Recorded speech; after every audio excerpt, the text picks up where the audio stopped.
who do you cite as like your influences? Like who inspired you coming up? You said you started painting in the 80s. Who are you looking at? I want to say mostly Basquiat. You would credit like Basquiat's work as being one of the more influential pieces of works? I just like Basquiat's honesty.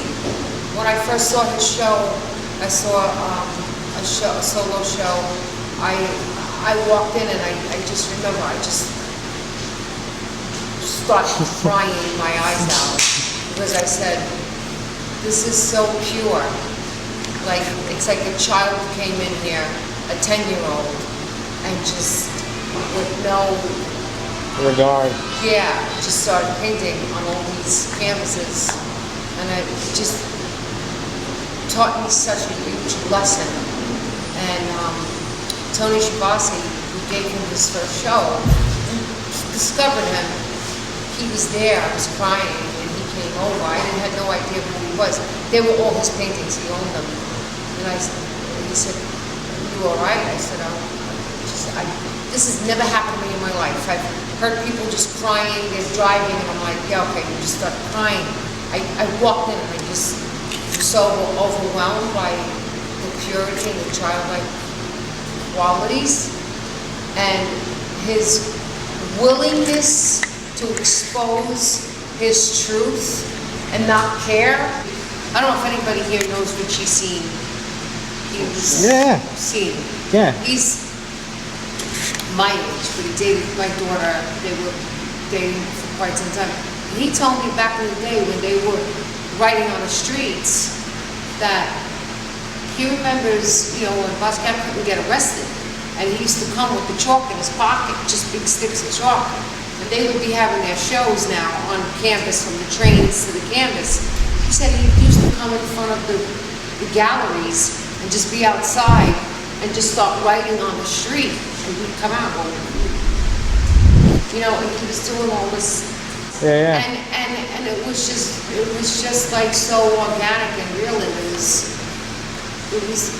just amazing. So much deep, it's so rich and deep and messages. Meaning. It's just crazy. And I love the fact that he was just so true to himself. You know, so true to himself. And it just that was my biggest takeaway. And it's just like killed me. You could see it in your art. You mix a lot of media, it looks like.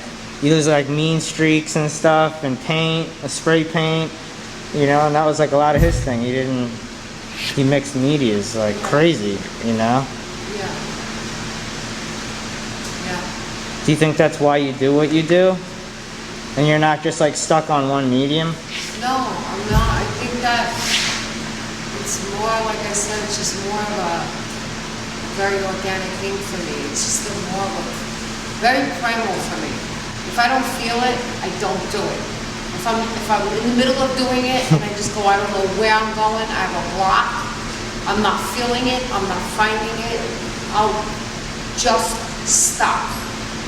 I'll just stop. I'll go to sleep. I'll come back at it again. I can wake up 3 o'clock in the morning and go, oh shit, I know what it is now. Fuck! And I can go run in my art room, the beauty of having a studio, and I can just go continue it. And then, you know, it's just constant discovering of your own self. I mean, it's your own self. You really stick with that. And it's very hard to do. It's a very hard thing to do. Because it's just like dressing. I remember when I was like 17, 18 years old. I always remember, I liked kooky, crazy clothes. But I grew up in a very Italian neighborhood and it was a bunch of guidettes. So I was dressing like them. And I never felt comfortable. I felt like I was in a costume. But I was just a kid following that. But sometimes I wouldn't follow it. When I wouldn't follow it, I basically got, you know, people would goof on me and kind of make fun of me until I thought their way again. And it's like, oh, come back to us, come back to us. So then I would go back to them. And that was also a learning lesson in my life. It's like, if I dressed the way I wanted to, I would look like insane. you know, to really just express your true self and what you feel. You'd be walking around with, like, I would be walking around with, like, yellow shoes and, you know, sky blue t-shirt, whatever. It would just not make sense to the regular, everyday person who's a sheeple, who we all are.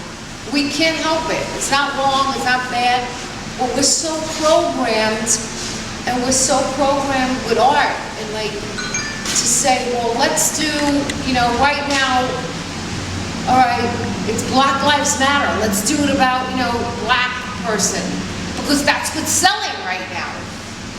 Or let's do it about, you know, right, it's a lesbian time. Lesbians. It's like everybody's just following, it's follow the follower, you know, and you gotta jump off that fucking line. Or you're gonna go into the slaughterhouse with the rest of the cows. You gotta get off the line. You gotta be a free thinker. You gotta paint what is true. And you gotta go in mad, and you gotta go in crazy, and you gotta go in free, and you gotta go in with, get these fucking labels off me.